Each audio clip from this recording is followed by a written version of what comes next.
COVID-19, waspada sebelum terlambat. Dahsyat. COVID-19 telah menjadi pembunuh berdarah dingin yang paling ditakuti manusia saat ini. Laju penyebarannya cepat dan mampu mencabut nyawa manusia dalam waktu yang relatif singkat. Penduduk dunia sedang resah, cemas, gelisah, panik dan takut pada COVID-19. Semenjak lahir di Wuhan, Cina, COVID-19 telah menyebar ke pelbagai pelosok negara di dunia. Jumlah korban jiwa cukup fantastis, dengan rekor tertinggi untuk sementara waktu dipegang negara Italia. Jumlah korban COVID-19 di Italia mencapai 3.405 bahkan lebih. Angka ini melampaui Cina sebagai negara asal mula COVID-19 lahir. Berdasarkan berita dari pelbagai sumber menunjukkan bahwa jumlah korban jiwa di negara Cina mencapai 3.245, dan diikuti beberapa negara lainnya di dunia. Sementara posisi Indonesia pertanggal 21 Maret tahun 2020 jumlah orang yang positif COVID-19 mencapai 450 orang dan jumlah korban yang meninggal sudah 38 orang. Ini data sementara yang berhasil dipublish sejumlah media massa di tanah air. Dan diduga jumlah ini terus bertambah dari waktu ke waktu. Pergerakan angka pandemik COVID-19 dan jumlah korban jiwa yang terus meroket akan menimbulkan kepanikan dan keresahan di tengah masyarakat luas. Agar jumlah korban tidak bertambah banyak, kita perlu bersikap waspada dan bijak dalam menghadapi setiap isu dan berita-berita yang beredar di tengah masyarakat.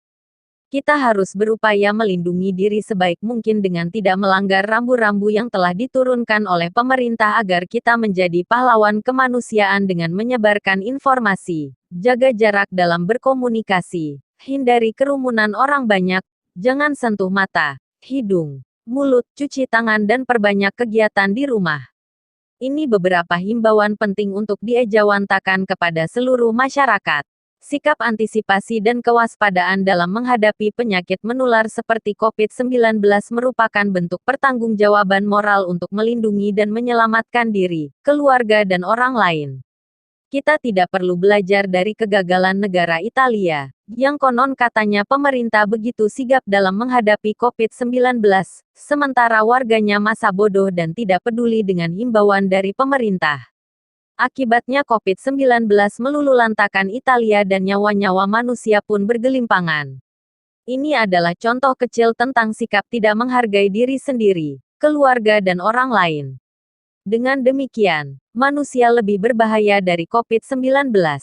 Kelalaian kita dalam mengikuti instruksi dari pemerintah akan berakibat fatal, baik untuk kesehatan diri, keluarga maupun masyarakat luas. Cerita tentang kegagalan Italia dalam menghadapi COVID-19, hendaknya tidak untuk ditiru, tetapi sebagai bahan pembelajaran bersama agar kegagalan yang sama tidak terjadi atau terulang kembali di Indonesia terutama pada diri kita, keluarga dan masyarakat umum. Kita tahu bahwa akhir-akhir ini, dunia sibuk berperang melawan COVID-19. Atas nama COVID-19 pula sejumlah negara telah menurunkan kebijakan lockdown, dengan menghentikan sementara semua aktivitas rutin baik di lembaga pendidikan, kantor-kantor pemerintah, swasta maupun kegiatan keagamaan. Tempat-tempat pariwisata ditutup untuk sementara waktu, mobilitas warga untuk bepergian dibatasi dan dipantau secara ketat. Semua orang diarahkan untuk kerja di rumah, belajar di rumah dan beribadah di rumah. Di sisi lain agenda-agenda penting dipending sampai batas waktu yang tidak ditentukan. Ini langkah-langkah pencegahan yang dilakukan oleh pemerintah di berbagai negara di dunia termasuk Indonesia. Upaya untuk memotong mata rantai penyebaran COVID-19 terus dilakukan dengan harapan sebagai warga negara yang baik dan bertanggung jawab hendaknya taat pada instruksi pemerintah demi keselamatan diri, keluarga dan masyarakat umum.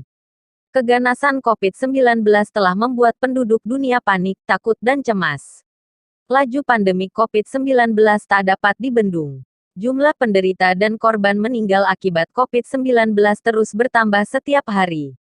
Tetapi situasi ini belum seutuhnya menjadi pelajaran bagi semua orang. Sebagian warga Indonesia masih ada yang apatis dan tidak peduli. Jika semua orang sadar akan bahaya COVID-19, maka tingkat kewaspadaan kita terhadap penyebaran COVID-19 akan mengurangi jumlah korban jiwa. Kalaupun ada mungkin jumlahnya tidak sefantastis saat ini. Ironiskan, dengan melambungnya jumlah korban jiwa yang terus bertambah setiap hari, penulis berkesimpulan bahwa kita tidak pernah belajar dari pengalaman kegagalan di negara-negara lain. Kita sering melakukan kesalahan yang sama, jatuh di lubang yang sama. Kita layak menyandang predikat penakut yang berani mati konyol. Ketakutan kita akan bahaya COVID-19 adalah ketakutan semu. Ketakutan yang tidak bertanggung jawab baik terhadap diri, keluarga dan masyarakat luas. Jika kita sungguh-sungguh takut, maka tidak akan ada korban COVID-19 baru seperti yang kita ketahui saat ini. Ingat, COVID-19 sedang mengintai Anda dan saya. Waspadalah sebelum terlambat.